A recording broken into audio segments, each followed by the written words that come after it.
Episode 5 में दिखाया जाता है कि जब योल को होश आता है तो वो उठकर राबोंग और जून को आवाजें देने लगता है। दूसरी तरफ जून अभी भी लैंड माइन पर पाँव रखकर बेबस बैठा होता है। तभी उसे योल की आवाज सुनाई देती है। ये सुनकर जून कहता है कि शायद मुझे इतनी भूख लगी है कि मुझे अब आवाजें सुनाई दे रही हैं। फिर जून को अचानक लगता है कि ये किसी भूत की आवाज है, तो जून जल्दी से कहता है कि कौन है वहाँ? क्या तुम्हें पता है कि मैं कौन हूँ? मैं एक ऐसा बंदा हूँ जो प्लेन क्रैश से बचा है और मेरा पाँव अभी भी लैंड माइन पर है, और कहता है कि इसलिए मुझे तुमसे डर नहीं लगता। तभी कोई आकर जून के कंधे पे हाथ रखता है तो ये डर के मारे लैंड माइन से पाँव हटाकर दूर जाकर गिरता है और देखता है कि ये राबोंग होती है, और फिर जल्दी से उठकर कहता है कि क्या ये सच में लैंड माइन नहीं फटा? शायद ज्यादा पुराना होने की वजह से ये फटा नहीं। जून बहुत खुश होता है, लेकिन फिर ये राबोंग को देखता है तो वो रो रही होती है। जून इससे पूछता है कि तुम क्यों रो रही हो, तो राबोंग इसे रोते हुए बताती है कि मुझे माफ कर दो तुम्हें यूं अकेला छोड़कर जाने के लिए। ये सुनकर जून जल्दी से कहता है कि तुम्हें गिल्टी फील करने की जरूरत नहीं है, और फिर राबोंग को चुप करवाने लगता है। फिर वहीं पर ये दोनों फिर से योल की आवाज सुनते हैं, फिर ये जल्दी से उस तरफ जाने लगते हैं। दूसरे सीन में ये दोनों आकर योल को रस्सी देकर उसे ऊपर खींचते हैं।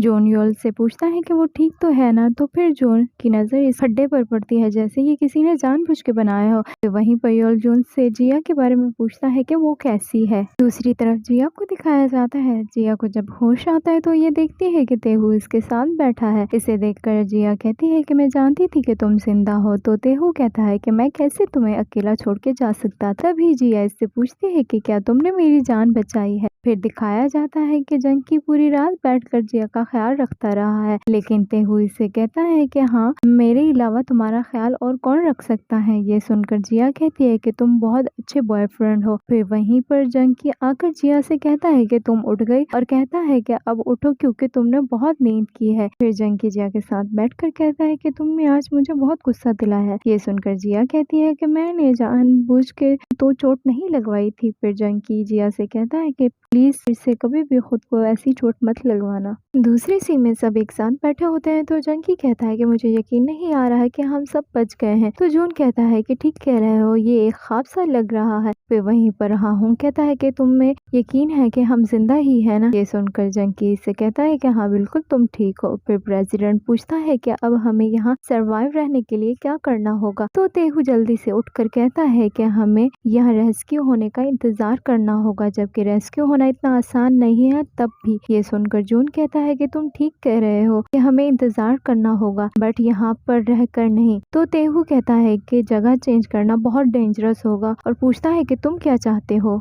तो जून कहता है कि हमें जंगल में चलना चाहिए। मेरा पाँव आज लैंड माइन पे आ गया था, इसका मतलब लोग यहाँ पर थे, और योल भी आज एक खड्डे में गिरा था जो किसी इंसान के बनाया हुआ था। इसका मतलब ये है कि लोग यहीं पर खाते और सोते थे, इसलिए हमें भी यहाँ शेल्टर बनाना होगा। सुनकर तेहू कहता है कि अगर हम यहाँ से चले गए तो हमारे रेस्क्यू होने की कोई उम्मीद नहीं होगी। लोग जब हमें यहाँ देखेंगे नहीं तो हमें रेस्क्यू कैसे करेंगे। ये सुनकर जून कहता है कि हम जंगल से भी सिग्नल भेज सकते हैं, और यहाँ पर बहुत ठंड है और जिया बहुत बीमार है। तो तेहू कहता है कि यहाँ कोई भी लैंड माइन नहीं हो सकता। ये सुनकर राबोंग कहती है कि मैंने देखा था कि जून का पाँव लैंड माइन पे आया था। ये सुनकर तेहू कहता है कि तुमसे किसी ने पूछा, हम आपस में बात कर रहे हैं ना। ये सुनकर जून कहता है कि ज्यादा रूड मत हो तेहू। तो तेहू कहता है कि तुम्हें इस कल की आई हुई लड़की से ज्यादा हमारा ख्याल रखना चाहिए, बट ऐसा नहीं है, लगता है कि तुम दोनों इस आइलैंड पे बहुत क्लोज हो गए हो। तो योल कहता है कि तुम जून को ब्लेम क्यों कर रहे हो। ये सुनकर तेहू चिल्लाकर कहता है कि जून की वजह से ही ड्रीमर्स डिसबैंड हो गई,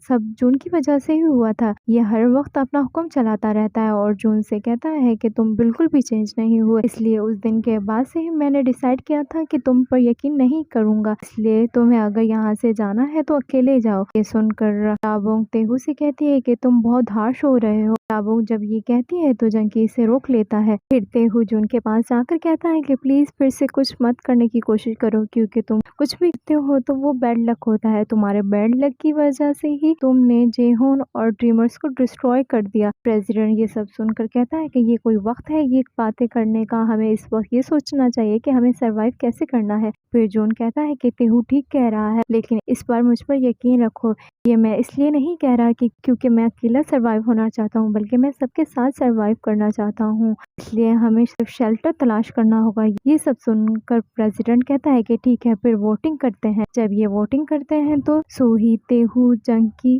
प्रेसिडेंट यही रहने के हक में होते हैं, लेकिन राबोंग, जून, योल और हाहुन जंगल में जाने के लिए हाथ खड़ा करते हैं। जब दोनों के 4-4 वोट टाई हो जाते हैं तो तेहू कहता है कि जिया अभी रहती है। फिर तेहू जिया के पास जाकर पूछता है कि तुम क्या चाहती हो, तो जिया कहती है कि मैं जानती हूँ कि तुम यहाँ ठहरना चाहते हो, लेकिन मैं ऐसा नहीं चाहती, मैं जून के साथ यहाँ से जाना चाहती हूँ। ये सुनकर तेहू जिया को कन्विंस करने की कोशिश करता है, लेकिन जिया कहती है कि मैं तुमसे मोहब्बत करती हूँ, लेकिन हमारे ओपिनियन डिफरेंट हो सकते हैं, इसलिए मुझे कन्विंस मत करें, ये डिसीजन मैंने सोच समझ के किया है। फिर तेहू बाहर आकर सबसे कहता है कि सब तैयार हो जाओ, हम सुबह यहाँ से निकलेंगे। दूसरे हिस्से में जून परेशान बैठा होता है तो वहाँ पर राबोंग आकर कहती है कि तुम फिक्र मत हो, अगर हमें वहाँ जाकर कुछ ना मिला तो सब तुम्हें ही ब्लेम करेंगे, है ना। पर कहती है कि अगर ऐसा हुआ तो मैं आधा ब्लेम अपने सर ले लूंगी। ये सुनकर जून कहता है कि तुम्हें लेना भी चाहिए कि तुम मेरी स्टाइलिस्ट हो, आखिर अगर तेहू मुझे मुक्का मारे तो तुम्हें इससे पहले मुक्का मारना होगा। तो राबोंग कहती है कि ठीक है। फिर जून कहता है कि बहुत रात हो गई है, हमें सोना चाहिए, वह हमें जल्दी भी निकलना है। फिर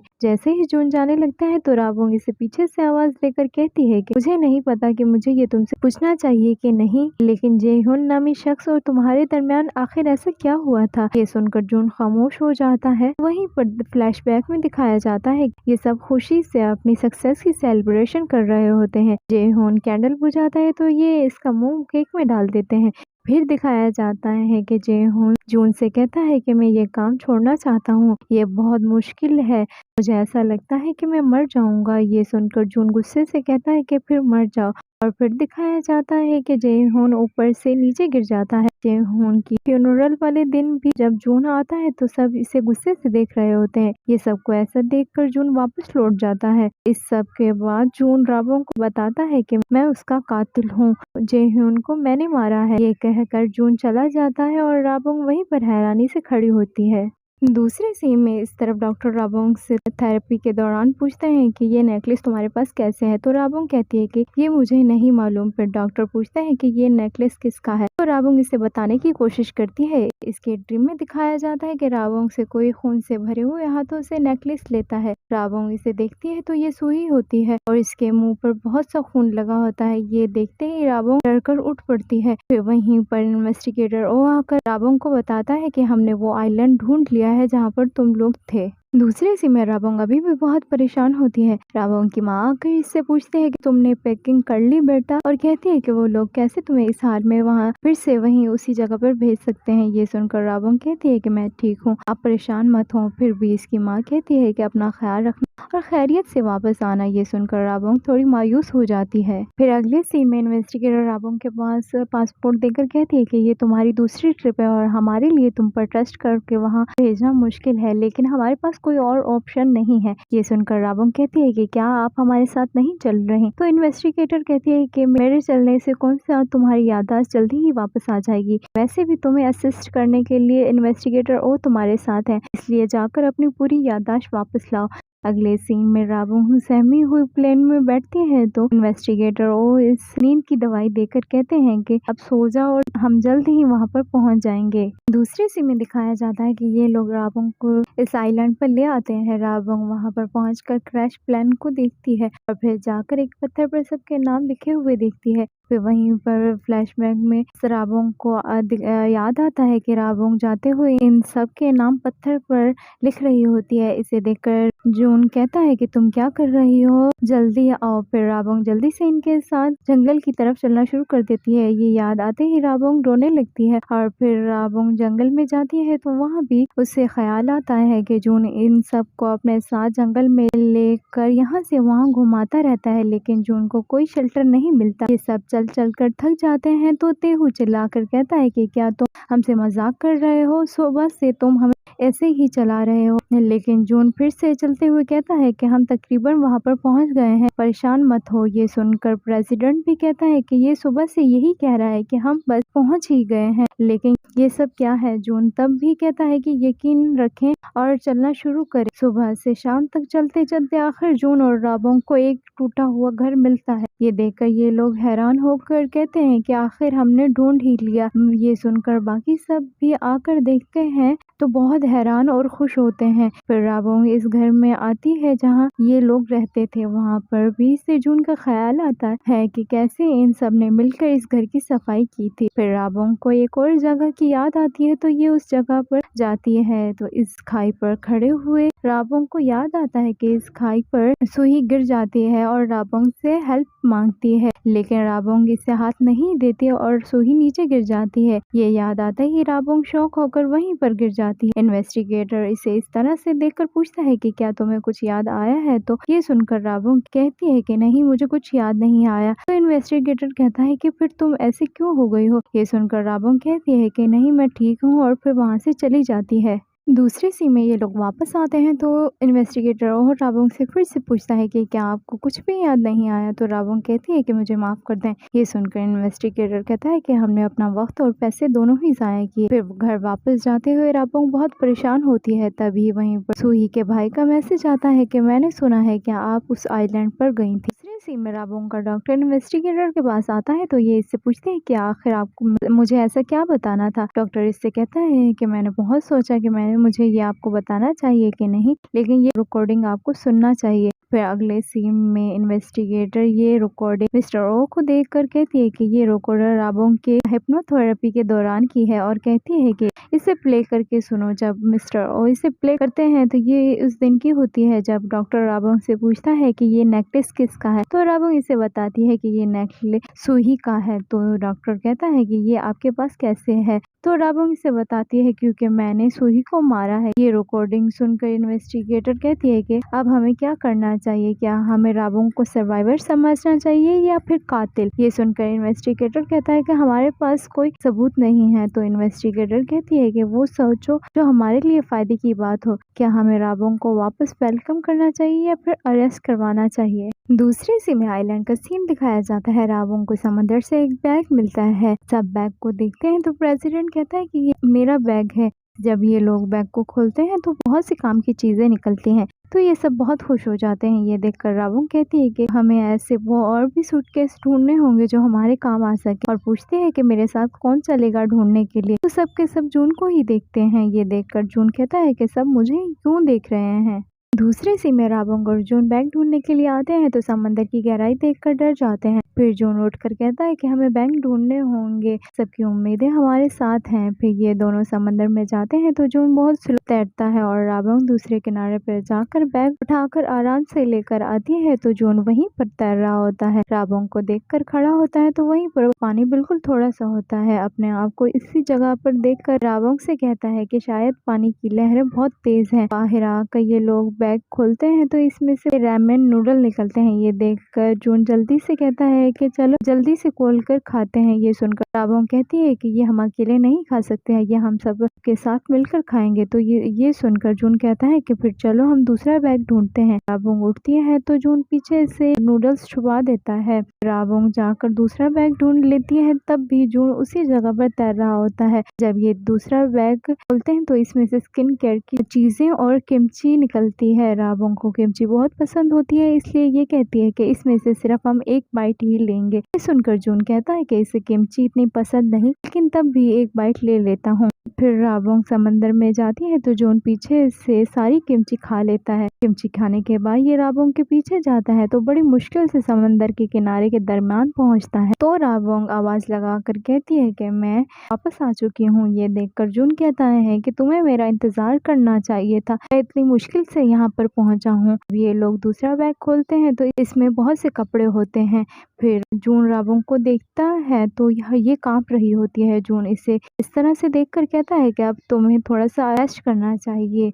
ये सुनकर राबोंग कहती है कि हमें जल्दी से ये काम खत्म करके चलना चाहिए, बाकी लोग हमारा इंतजार कर रहे होंगे। ये सुनकर जून कहता है कि उन्हें इंतजार करने दो, वैसे भी उन्हें और कोई काम नहीं है, और फिर राबोंग से कहता है कि तुम यहीं पर आराम करो, बाकी बैग मैं ढूंढता हूँ। दूसरे सीन में ये दोनों बैग्स लेकर आ रहे होते हैं तो जून रास्ते में रेस्ट करने के लिए रुकने के लिए बोलता है और राबोंग से पूछता है कि तुम कैसे इतने स्ट्रॉन्ग लहरों में समंदर में आसानी से तैर सकती हो, क्या तुम कोई ड्राइवर हो? ये सुनकर राबोंग इसे बताती है कि मैं एक ड्राइवर की बेटी हूँ। ये सुनकर जून शॉक होता है और फिर राबोंग से कहता है कि तुम्हें इतना काम नहीं करना चाहिए, तुम हर काम में बढ़ चढ़ कर हिस्सा लेती हो। ये सुनकर राबोंग कहती है कि मैं यहाँ यूजलेस बन के नहीं रहना चाहती। ये सुनकर जून सोच में पड़ जाता है। दूसरे सीन में जब ये लोग सब बैग ले आते हैं तो सब अपने अपने कपड़े ढूंढते हैं। जिया इनमें से एक जैकेट उठा कर देखती है तो जून जल्दी से आकर कहता है कि ये तुम्हारी नहीं है। जिया ये सुनकर कहती है कि ये मेरी है और ये लड़कियों की जैकेट है। तब भी जून कहता है कि छोड़ो इसे, ये मेरी फेवरेट जैकेट है, और ये कहकर चला जाता है। बाहर आकर जून राबोंग से कहता है कि ये जैकेट मुझे बहुत छोटी हो गई है, इसलिए तुम पहन लो। तो राबोंग ये जैकेट लेकर बहुत हैरान होती है। दूसरी सीन में रात को जब सब सो जाते हैं तब भी राबोंग जैकेट को लेकर ही बैठी होती है और फिर उठकर ये जैकेट जिया पर जाकर डाल देती है। जून ये देख लेता है और उठकर राबोंग को जैकेट देकर कहता है कि प्यार से कह रहा हूँ पहन लो। जून के जाने के बाद राबोंग फिर से उठकर ये जैकेट आकर जिया पर डाल देती है। जैसे ही जाकर सोती है तो जून फिर से जैकेट वापस ले आता है। ये देखकर राबोंग जून से कहती है कि जिया बीमार है, इसलिए इसे जैकेट की ज्यादा जरूरत है। ये सुनकर जून कहता है कि उसके पास दूसरी जैकेट है, इसलिए ये तुम रख लो। लेकिन फिर भी राबोंग जून के जाने के बाद बाहर से आकर फिर से जिया पर जैकेट डालकर जैसे ही वापस जाने वाली होती है तो जिया इसका हाथ पकड़कर कहती है कि प्लीज ये जैकेट तुम रख लो। जिया को जागा हुआ देखकर राबोंग कहती है कि मुझे लगा था कि तुम सो रही हो। ये सुनकर जिया कहती है कि मैं कैसे सो सकती हूँ जबकि तुम दोनों मेरे ऊपर घूम रहे हो, इसलिए ये जैकेट तुम पहन लो और मुझे सोने दो। फिर भी राबोंग कहती है कि इस जैकेट की तुम्हें ज्यादा जरूरत है, तो जिया इसे बाहर निकाल कर कहती है कि मैं बिल्कुल ठीक हूँ, बस तुम मुझे सोने दो। ये सुनकर राबोंग ये जैकेट पहनकर सो जाती है। जून राबोंग को जैकेट पहनता देखकर खुश होता है। तभी बाहर से कोई आहट सुनाई देती है। जून इस आहट को इग्नोर कर देता है, लेकिन बाहर सच में कोई इंसान होता है। दूसरे सीन में सुबह होती है तो राबोंग उठकर बाकी सबको ढूंढती है। जंकिया आकर इसे बताता है कि जल्दी आओ, इमरजेंसी है। राबोंग जाकर देखती है तो इनके आधी खाने की चीजें गायब होती हैं। ये देखकर राबोंग बहुत शौक होती है तो जून कहता है कि हम में से ये किसी ने नहीं किया तो किसी और ने किया है। ये सुनकर जंकी कहता है कि तुम कह रहे हो कि यहाँ कोई और लोग भी हैं। फिर जून कहता है कि अगर वो हमारे जैसा सर्वाइवर होता तो यूँ हमसे छुप कर क्यों भागता। तभी तेहू आकर उन्हें बताता है कि हमारे कुछ कपड़े भी गायब हैं। ये सुनकर जून हैरान होता है तो तेहू कहता है कि ये बात कंफर्म है कि इस आइलैंड पर हमारे अलावा भी और लोग भी हैं। ये सुनकर सब के सब शौक हो जाते हैं। दूसरी तरफ उस इंसान को दिखाया जाता है जो उनका चुराया हुआ खाना ठूस ठूस कर खा रहा होता है। दूसरे सीन में इस तरफ राबोंग के पास सुही के भाई का फोन आता है, लेकिन ये नहीं उठाती और फिर सुही की नेकलेस को देखकर कहती है कि मुझे माफ कर दो। इस तरफ में राबोंग मिस्टर योन का फोन नहीं उठाती तो ये परेशान होते हैं। तभी इसके लिए काम करने वाले प्रोसिक्यूटर इसे आकर बताते हैं कि हमने पता लगाया है तो हमें कुछ अजीब मालूम हुआ है। फिर ये इसे बताते हैं कि राबोंग इन दोनों हिप्नोथेरेपी ले रही है। इसके बाद राबोंग का थेरेपिस्ट इन्वेस्टिगेटर चार से मिलने के लिए भी गया था। इसके बाद से ही इन्वेस्टिगेटर चार का एटीट्यूड चेंज हो गया है। ये सुनकर मिस्टर यून से कहते हैं कि पता लगाओ कि राबोंग किस क्लिनिक में थेरेपी के लिए जा रही है। दूसरे सीन में खाना चोरी होने के बाद प्रेसिडेंट सबसे कहता है कि ऐसा फिर से हो सकता है, इसलिए हमें रात में पहरा देना होगा। ये सुनकर जून कहता है कि ठीक है, तो फिर आज रात कौन पहरा देगा। ये सुन करते हुए कहता है कि आज रात मैं पहरा दूंगा और राबोंग से पूछता है कि क्या तुम मेरे साथ पहरा दोगी। ये सुनकर राबोंग हैरान होती है, लेकिन फिर कहती है कि ठीक है, इन दोनों का साथ पहरा देना जून को अच्छा नहीं लगता। तेहू के देखकर सुही को फिर से वहीं पर ख्याल आता है कि जब तेहू किसी को कत्ल कर रहा होता है और सुही से देख लेती है। ये याद आते ही सुही फिर से सहम जाती है।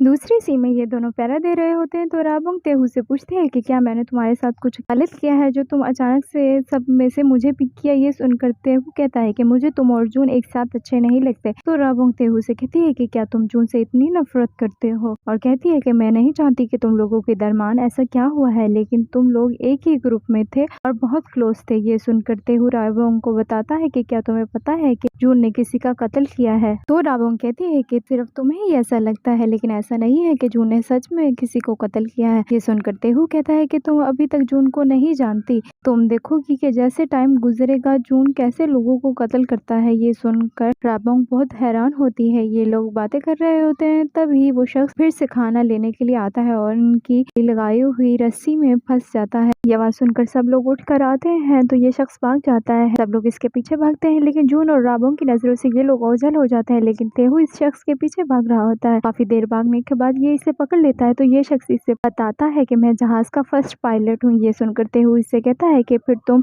हमारे पास क्यों नहीं आ रहे, तुम ऐसे क्यों खाना चुरा रहे हो। ये कहकर तेहू जून को आवाज देने लगता है, लेकिन ये शख्स इसके मुंह पर हाथ रख कर कहता है कि अगर तुम जीना चाहते हो तो मेरी बात गौर से सुनो। मैं यहाँ सब को तो नहीं बचा सकता, लेकिन कम से कम मैं तुम्हें जरूर बचा सकता हूँ। हम इस आइलैंड से बाहर निकल सकते हैं। तभी वहाँ पर राबोंग और जून तेहू को ढूंढते हुए आते हैं। ये दोनों इनसे छुप जाते हैं। इनके जाने के बाद तेहू इससे पूछता है कि आप बताओ कि हम यहाँ से कैसे निकल सकते हैं। तो ये इसे बताता है कि बाहर बीच पर एक लाइफ बोर्ड है, लेकिन उसमें सिर्फ 4 ही लोग बैठ सकते हैं, इसलिए मैं दूर से तुम लोगों को वॉच करता था कि कौन मेरे साथ बोर्ड पे चलेगा। अब हम दो लोग हो गए हैं और हमें सिर्फ 2 और लोगों की जरूरत है। अगर तुम 2 और लोग ले आओगे तो हम यहाँ से आसानी से निकल सकते हैं। ये सुनकर तेहू सोच में पड़ जाता है। फिर ये तेहू को लाइव बोर्ड दिखाने के लिए ले जाता है। इस बोर्ड को देखकर तेहू और भी बेताब हो जाता है। अगले सीन में तेहू वापस आता है तो सब लोग इसे देखकर कहते हैं, ये तुम कहाँ रह गए थे, ये जगह बहुत खतरनाक है और तुम ऐसे घूम नहीं सकते,